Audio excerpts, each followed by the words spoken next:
June 4న AP assembly ఎన్నికల counting కోసం ఏర్పాట్లు జరుగుతున్నాయి. ఆ రోజు మధ్యాహ్నం కల్లా చాలా నియోజకవర్గాల ఫలితాలు వెల్లడయ్యే ఛాన్స్ ఉంది. అయితే అందరికంటే ముందుగా ఏపీలో రోజా జాతకం బయటపడుతుందని అంటున్నారు. నగరి ఫలితమే ముందు వస్తుందని చెప్తున్నారు. ఏపీలోని చిత్తూరు జిల్లాలో 7 అసెంబ్లీ నియోజకవర్గాలు ఉన్నాయి. పోలింగ్ కేంద్రాల పరంగా చూస్తే చిత్తూరు అసెంబ్లీ నియోజకవర్గాల్లో చాలా తక్కువగా ఉన్నాయి. అక్కడ 13 మంది అభ్యర్థులు పోటీ పడుతున్నారు.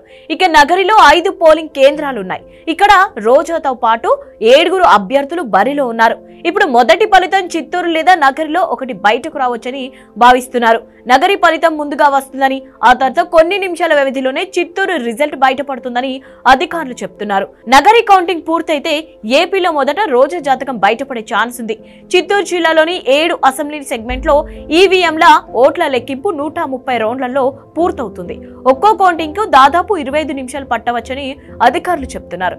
మొత్తం సాయంత్రం 4 గంటలకల్లా చిత్తూరు జిల్లాలోని 7 అసెంబ్లీ నియోజకవర్గాల ఫలితాలు వెల్లడవుతాయి.